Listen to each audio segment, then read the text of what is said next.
Hola amigos, ¿cómo están? Estamos en un nuevo programa de A Ciencia Cierta, hoy acompañados con la doctora Rocío Templesman, médica infectóloga, y vamos a hacer algunas conversaciones y algunas charlas de temas muy actuales. El primero que vamos a hablar es que en esta época del año hace mucho calor y cada vez hay más casos de dengue autóctonos en Capital Federal, en el conurbano bonaerense, en la provincia de Córdoba y en provincias donde hasta hace pocos meses parecía que no iba a haber. También viene la época del frío en breve, o sea que va a haber casos de gripe. El dengue y la gripe traen fiebre. Rocío, ¿cómo nos damos cuenta si tenemos fiebre en esta época del año, si puede ser un caso de gripe o si puede ser un caso de dengue? ¿Cómo podemos diferenciar el cuadro? En principio lo más tradicional es que la gripe curse con síntomas respiratorios, sobre todo con tos, mucho más que el resfrío o los mocos que la gente por ahí confunde, la fiebre que es muy típica de más de 38 grados y molestias generales. El dengue no tiene síntomas respiratorios, esa es la gran distinción, y lo que sí puede tener son síntomas digestivos como dolor abdominal, a veces vómitos o diarrea. En caso de que haya síntomas digestivos, en general es un dengue con mayor compromiso que pone sobre alerta al médico, pero básicamente síntomas respiratorios versus síntomas digestivos. O sea, yo tengo fiebre elevada, porque tanto la gripe como el dengue son fiebre más de 38 grados, y si esa persona tiene moco nasal, cuadro respiratorio y tos, uno puede pensar que es una gripe, y si esa persona tiene síntomas digestivos, generalmente dolor de cabeza en el dengue, detrás de los ojos, y suele haber dolores articulares bastante intensos, podría ser un caso de dengue. Lo importante es consultar, digamos, no quedarnos con la duda, y sobre todo si hace frío y tengo fiebre con síntomas digestivos una cosa, y si hace calor, fiebre con síntoma respiratorio, pensar que puede ser gripe. Respecto a estas recomendaciones sobre enfermedades respiratorias, en el mes de junio se va en el país vecino de Chile, la Copa América de Fútbol, y hay una serie de recomendaciones que el gobierno y los subsecretarías de epidemiología han hecho a los potenciales viajeros. Como faltan algunas semanas, ¿qué recomendaciones podemos hacerle a las personas que deseen viajar a Chile a participar de ese evento deportivo? Bueno, como dijiste vos, es justo en la época del invierno, y lo que hay que tener en cuenta es que siempre que es un evento así va a haber mucha gente conglomerada en un mismo lugar, con lo cual todas las infecciones de transmisión respiratoria, que además están justo en su momento de mayor cantidad, como la gripe, la indicación es por ahí para los viajeros, sobre todo los que tengan riesgo, pero idealmente a todos aquellos que viajan es vacunarse para la gripe. ¿Cuánto tiempo antes es conveniente vacunarse? El evento empieza el 11 de junio. Idealmente, la campaña de vacunación ya empezó ahora, con lo cual uno podría vacunarse ya para no solo prevenir para la Copa América, sino para el invierno argentino. Pero si no, con vacunarse 10 días antes debiera ser suficiente, pero cuanto antes mejor. ¿Es recomendación vacunarse también para meningitis o para neumonía en esos eventos? La neumonía en las personas que tienen riesgo, digamos, en personas mayores de 65 años o en todos los que tengan un problema crónico de salud, problemas respiratorios, problemas cardíacos, diabéticos, trasplantados. Hay una lista que en general los médicos conocen, uno puede consultar si tiene algún riesgo elevado. La meningitis, hubo un brote, un pico de casos de meningitis en Chile que por suerte se controló porque ellos estuvieron vacunando. No es obligatorio, pero sí hay una recomendación de todas aquellas personas que quieran vacunarse, se pueden vacunar. Con la misma anticipación que para gripe, un par de semanas antes de viajar aproximadamente. O sea, al ser Chile un país hermano y compartir, digamos, los paralelos y los meridianos, quiere decir que nos enfrentamos con los mismos problemas habituales del invierno. Y otra de las recomendaciones que hay tienen que ver con el uso del agua, tratar de tomar agua corriente, agua embotellada, y las diferencias que puede haber con las comidas, comer alimentos cocidos para evitar las gastroenteritis del viajero y todo eso, ¿no? Y acá entra por ahí la recomendación de la hepatitis A, que, a cualquier viajero, no importa, digamos, si viaja a Europa, a Chile o a un país, digamos, donde el sistema sanitario es más complicado, siempre se intenta que viajen con defensas para la hepatitis A. En caso de digamos, las personas adultas en general no están vacunadas, con lo cual ahí sí conviene hacer la consulta con un poquito de antelación, porque en general para hepatitis A lo que se hace es un testeo y si uno no tiene defensas, ahí se aplica la vacuna. Está bien, o sea, podría recomendarse la vacuna antigripal, la vacuna de hepatitis para quien no tenga anticuerpos y según la indicación o sugerencia del médico, la vacuna antimeningocócica si decide viajar fuera del país a un evento deportivo en el cual se congrega mucha gente en un estadio. Respecto del tema que tocamos recién de las diarreas, ¿cuándo una diarrea es importante desde el punto de vista infeccioso para que uno tenga que ir a una guardia a consultar, Rocío? En principio, por las características de las deposiciones, los signos de alarma son la presencia de sangre, moco o pus en la materia fecal. Que se ve tal cual, se ven los hilos de moco y se ve el pus, digamos. Se ve y es bien categórico, digamos. No hay mucha duda. Si una persona lo tiene, lo va a notar y le va a llamar la atención probablemente. Después la fiebre, sobre todo la fiebre alta, si bien, a ver, tanto las diarreas virales como por ahí las diarreas por intoxicaciones pueden tener 1 o 2 días de fiebre, en general no se prolongan más allá de eso. O bueno, las personas que hayan estado viajando, sobre todo por, digamos, por Sudamérica, Centroamérica, África, el sudeste de Asia, y hayan tenido un viaje en el último mes, sería ideal que consulten. O sea, yo pude haber viajado 6 semanas atrás o 4 semanas atrás y tener la diarrea ahora y es una diarrea del viajero. Es algo que probablemente me haya contagiado afuera. A ver, hay que descartar, en general las diarreas del viajero son durante las vacaciones o durante la estadía de la persona o rápidamente cuando uno llega, pero bueno, hay diarreas por parásitos o por bacterias que pueden tener digamos, una incubación más prolongada. En ese caso, si estuvimos viajando fuera del país en esas áreas, no automedicarse, sino consultar, ¿no? Si uno fue un viajero, aunque tenga diarrea, la diarrea suele ser una alerta del organismo muy interesante ante situaciones, por ejemplo, alimentos que hemos comido en exceso, alimentos que tienen mucho picante, en el cual el organismo interesante e inteligentemente se desembaraza. Ahora, si esos son más de 10 deposiciones por día, con intenso dolor abdominal y con fiebre, máxime si tiene moco, pus o sangre, son motivos de consulta, evitar medicarnos por nosotros mismos y sobre todo evitar medicamentos que detengan la eliminación de la materia fecal, como los antidiarreicos o por ejemplo del tipo sertal o buscapina, que disminuyen la motilidad del intestino pero dejan todo, digamos, el contenido fecal contaminado dentro del aparato digestivo. O sea, diarrea con alerta es la que tiene fiebre, la que tiene moco en la deposición, pus o sangre y aquella en la cual curse con importante dolor abdominal, ¿no? Esos son motivos para consultar. O por ahí una diarrea en una persona frágil. Digamos. Una persona frágil, una persona que está con un tratamiento oncológico, que es un diabético, una persona con un tratamiento inmunosupresivo porque está con alguna enfermedad inmunológica. O un anciano, lo que se llama el anciano o adulto frágil, ¿no? Cambiando de tema. Es muy común que las personas nos consulten a los médicos porque las uñas de los pies se ven raras, se ven como descamadas o que tomaron un color amarronado negro.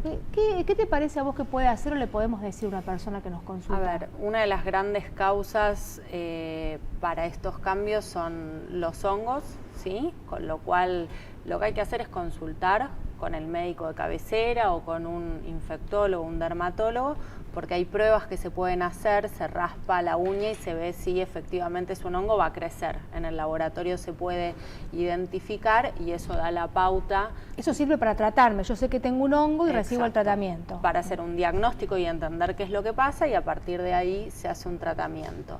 La idea es que el tratamiento lo indique el médico porque en general los tratamientos más eficaces son bastante prolongados. ¿Cuánto tiempo dura un tratamiento? Y pueden durar meses, depende mucho no es lo mismo si es una uña que si son varias. ¿Y el tratamiento es por boca o se pinta la uña? En general los mejores tratamientos son por boca, los que más eficacia tienen. O sea que no está recomendado que yo me veo la uña negra, compro en farmacia un producto local, una gotita y me la pongo, digamos, poco probable que las chances de éxito son muy bajitas. Son muy bajas, es mejor consultar, tomar un raspado, un cultivo y saber eso.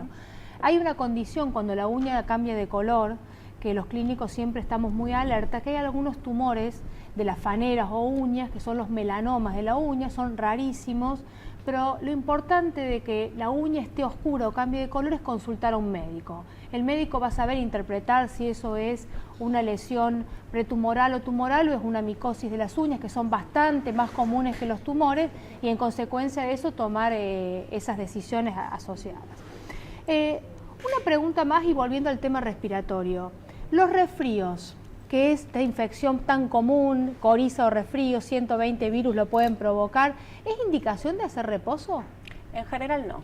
En general, si la persona no tiene fiebre, la única precaución que tiene que tener es tener en cuenta que en general estas infecciones son transmisibles, son contagiosas, con lo cual uno puede llevar una vida laboral o una vida social normal, teniendo conciencia de que por ahí tiene que lavarse más las manos, no hay que compartir mate, compartir tazas, dar, digamos, besos a bebés ajenos. Uno no se va a alejar de su propio bebé, pero no estar en contacto con bebés chiquititos, o por ahí puede estar, pero no hace falta. O sea, la limitante es la fiebre. Yo tengo temperatura, sí, debería no estar en la calle básicamente para sentirme mejor y para no transmitir la virosis, si no, si es un resfrío de moco, que es lo más común, uno puede hacer una vida habitualmente normal. En general, sí. Los adolescentes suelen tener un cuadro respiratorio con una voz gangosa, así que siempre uno, como médicos, nos damos cuenta que suele ser una entidad que se llama mononucleosis infecciosa y que es viral, y que muchas veces el reposo está asociado a la astenia o al cansancio que tenga la persona, ¿verdad?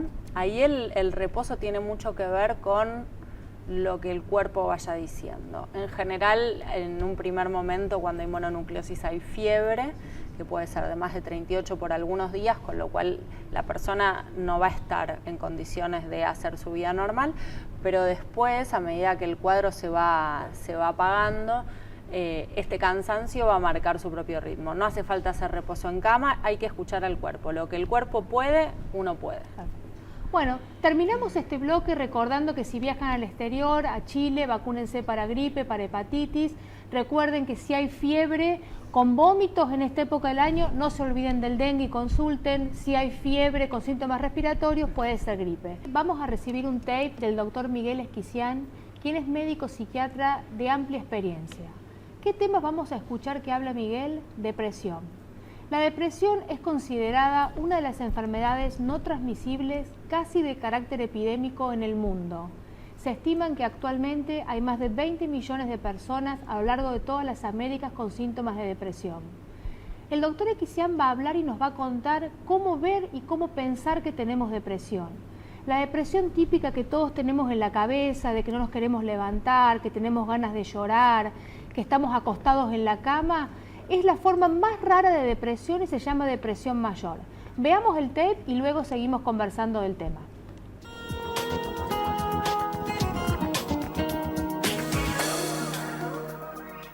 Hola, ¿qué tal? Buenas tardes. Es un gusto estar con ustedes nuevamente para considerar algunos aspectos de lo que comúnmente conocemos como depresión. Una palabra que está tan popular y está tan gastada que a veces perdemos el sentido de lo que realmente significa. Por supuesto, en algún momento de la vida es esperable que uno pueda estar deprimido, es decir, las funciones psíquicas en baja, especialmente la atención, la concentración, el humor, el pensamiento hacia adentro con introversión. Puede ser por un montón de causas y esto queremos explicarlo. A veces puede haber causas psicológicas, es decir, pérdidas reactivas, lo que conocemos vulgarmente como el duelo. Es esperable que reaccionemos así. Estas son las causas psicológicas. También hay medicamentos que pueden dar depresión. También hay cuadros hormonales que pueden incidir y pueden ayudarnos a que nuestro sistema biológico del humor esté en falla y caigamos en depresión. También puede haber causas de tipo médicas, hay enfermedades que cursan inicialmente incluso con depresión y después de 6-7 meses puede estar apareciendo algunas enfermedades. Digo algunas porque son una lista innumerable, pero tenemos el Parkinson, la diabetes y otros cuadros, hipotiroidismo, en donde lo primero que aparece es esta tristeza vital, esta falta de voluntad. O si no, lo contrario, que parecería no ser depresión, pero es un nivel de ansiedad insostenible que hace que la persona esté irritable todo el tiempo, y después de un tiempo entonces de vivir así empieza a claudicar y caer en depresión. A veces duelen los órganos, se van quejando los órganos en forma alternada, uno, otro, gastritis, colitis, hemorroides, cefaleas, diferentes cuadros, hasta que al final todos los profesionales le dicen, mire, usted no tiene nada, y lo que la persona tiene es este cuadro llamado un tiempo atrás por depresión enmascarada, hasta que finalmente la persona muestra su humor, se deprime, y entonces todos allí recién se dan cuenta que está depresiva. La verdad es que desde el año 2000 se ha declarado que la depresión tiene tratamiento. También hay otras causas para la depresión. Está la depresión involutiva, se da especialmente en las personas mayores, y también la depresión por causa espiritual. Uno va en contra de lo que formó, de lo que aprendió, va en contra de los principios divinos para el ser humano y de alguna manera va atentando contra su propia vida y entonces va respondiendo con depresión, y esto requiere un énfasis y un tratamiento especial. Ahora, gracias a Dios tenemos muchas maneras de ayudar a la persona con depresión. En primer lugar hay que hacer un diagnóstico. Y en este sentido yo quiero hacer énfasis porque muchas veces, por supuesto hay que trabajar en equipo, el equipo médico, el equipo de salud mental, en donde aquí incorporamos al psicólogo, pero siempre es importante que un médico, y si puede ser un médico clínico o un médico psiquiatra, puedan darle la tranquilidad al terapeuta que no está prolongando algo que tiene un diagnóstico médico y que puede recibir una ayuda específica. Hoy desde la medicina se ayuda con antidepresivos, en donde hay que hacer primero un buen diagnóstico y hay que elegir el mejor fármaco antidepresivo, que los hay y muchos, pero cada uno tiene una indicación precisa. Y en este sentido nos toca ver cómo vienen pacientes medicados con un montón de medicamentos antidepresivos, pero lo que ha fallado es el diagnóstico. Por eso insistimos en esto y en trabajar en equipo. También es muy importante que la persona sea acompañada para mirar su vida interior, no solo porque tiene que entender su vida, sino también para mirar adelante. Y en esto es muy natural que la persona depresiva tenga el vicio de mirar para atrás y muchas veces ver cosas donde no las hay. Esto no es porque es difícil el pasado, sino es porque el ánimo depresivo hace que uno se torne melancólico, obsesivo, ritualista y empieza a girar. Y aquí hay que ayudarlo a que deje de hacerlo, mirar para adelante. Entonces fíjense, tratamiento, un buen diagnóstico y tratamiento, médico psicofarmacológico, tratamiento psicológico psicoterapéutico y tratamiento espiritual, acordando principios de vida que me ayuden a vivir cada día mejor, encontrarle el sentido de mi vida, poder influenciarme por libros que me hagan bien. Y en este sentido, en nuestra tradición judeo-cristiana y pudiendo incorporar otros maravillosas influencias, libros que ayudan a que nosotros podamos, con la asistencia de otro que nos ayude, mirar para adelante y buscar las mejores opciones. Qué lindo es vivir una vida con propósito. Muchas veces estando en depresión uno puede aprender cosas que después le ayudan en la vida, y qué lindo es que pueda compartirlo porque seguramente va a ayudar a otras personas que estén padeciendo este cuadro de la depresión. Gracias.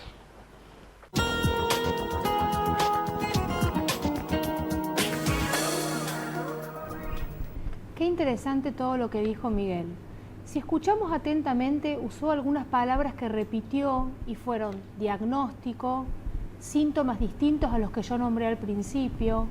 Y acá me quiero detener en algo que es muy común, que los médicos nos toque asistir a los pacientes, vos lo podrás comentar también, Rocío, que las personas suelen venir con múltiples, como dijo Miguel, enfermedades de órganos, dolores crónicos, en los cuales los médicos no encontramos la razón. ¿Qué dolores son generalmente? Dolores de cuerpo, dolores pelvianos, dolores en la zona de la columna, dolores en la boca del estómago. Son pacientes que se someten a muchos estudios, todos los estudios son normales y después lo que vemos es que hay una percepción alterada del dolor y en realidad lo que hay un trastorno del estado de ánimo en ese contexto. Después hay un comentario que hizo Miguel que es muy importante, que es esa persona que está hiperactiva, que siempre está haciendo cosas, que no para nunca, que no se detiene, que parece que estuviera hiperconectado, pero está irritable, está de mal humor, todo lo cansa, y también esos son signos de depresión, son personas que tienen por lo menos una alteración en el estado de ánimo. Después comentó una depresión que todos consideramos normal, los médicos, que es la depresión asociada al duelo. El duelo, que es la pérdida de un ser querido, esto incluye no solamente la muerte de la persona, sino una de las cuestiones que la Organización Mundial de la Salud describe como categóricas en los cambios de ánimo de las personas, que son las mudanzas en las cuales hay un duelo, hay un embalar un montón de cosas y desembalar un montón de cosas porque nos mudamos, y la separación o la muerte del cónyuge, en la cual hay una cuestión de duelo físico y espiritual que somete a mucho estrés a las personas y pueden terminar en una situación de depresión. Hay otras enfermedades en las cuales las personas tienen que hacer una depresión o un duelo, que es normal en el contexto del diagnóstico. A nadie nos gusta que nos diga que somos diabéticos, que tenemos una enfermedad oncohematológica, que tenemos un cáncer, que tenemos una enfermedad de Parkinson o una enfermedad crónica. Eso es un duelo normal y una depresión, se llama depresión reactiva, le decimos los médicos. Siempre preferimos que esté enojado con la enfermedad al principio para que luego la acepte, que acepte los tratamientos y que sepa que va a estar bien. Hay algunas otras enfermedades infecciosas que cuando las personas la cursan con mucho cansancio y astenia, como es la infección por citomegalovirus. Muchas veces el mismo HIV, el debut es con mucho cansancio, y algunas enfermedades como la mononucleosis infecciosa. Rocío, ¿uno puede decir que una persona tiene depresión porque tuvo una infección por citomegalovirus, por HIV o por mononucleosis infecciosa? En general no, o sea, hay una situación médica que justifica un cambio en la persona, que más que nada tiene que ver con el cansancio. Pero eso es algo que cuando el cuadro se controla debería mejorar, con lo cual una infección, en general infecciones virales, cuando el cuadro se autolimita, sobre todo es muy común confundirlo en las mononucleosis o en el citomegalo, uno ya no tiene que pensar en echarle la culpa a esa infección, tiene que por ahí es el momento de consultar a un especialista para ver si uno por ahí está deprimido. Claro, que en realidad la enfermedad detonó una depresión previa. Sí, o que, digamos, fue una casualidad, una cosa que vino después de la otra. Hay una cuestión interesante respecto a la depresión que dijo el doctor Miguel Esquicián, y es que tiene tratamiento. Tenemos que tener un diagnóstico de depresión y hay un tratamiento. El abordaje del tratamiento es muy interesante porque no quiere decir que yo con depresión solamente me voy a curar con una pastilla o solamente me voy a curar porque vaya al psicólogo. La persona que tiene depresión tiene un déficit neurológico de un precursor que hace que las neuronas se conecten y generen electricidad y pensamientos positivos, que es la dopamina y la serotonina, y los antidepresivos modernos lo que hacen es aumentar la potencia de la dopamina y la serotonina propia para poder hacer que las ideas sean confluentes y conducentes hacia la curación y hacia la mejoría. Esas personas que toman esa medicación y hacen psicoterapia logran en la ideación positiva la resolución de la depresión. Es importante recordar que los medicamentos antidepresivos no hacen efecto antes de 4 semanas y uno espera para cambiarlos, si no nota cambios, por lo menos como mínimo 4 meses. ¿Qué queremos decir con esto? El abordaje de la depresión es multidisciplinario, tiene que participar un clínico, un psicólogo y por supuesto un médico psiquiatra. En la medida que el paciente esté diagnosticado va a recibir un tratamiento. Hay tratamientos para todos los pacientes y si un antidepresivo no nos sirve, hay muchos más para poder usar. No hay que tenerle miedo a la medicación en la depresión, sino hay que tenerle miedo a seguir deprimido sabiendo que podemos contar con las herramientas para estar mejor. Los grupos familiares de un paciente con depresión deben acompañar a ese paciente. Y no nos olvidemos que la mujer puérpera en los primeros 6 meses por la deprivación hormonal puede tener depresión posparto, que debe tratarse para mejorar la calidad de vida de esa mamá y ese bebé. No es que la madre no quiere a su hijo, es un evento normal, hormonal, que debe recibir ayuda. Muchísimas gracias por acompañarnos en este programa y los esperamos en otro programa de A Ciencia Cierta. Muchas gracias.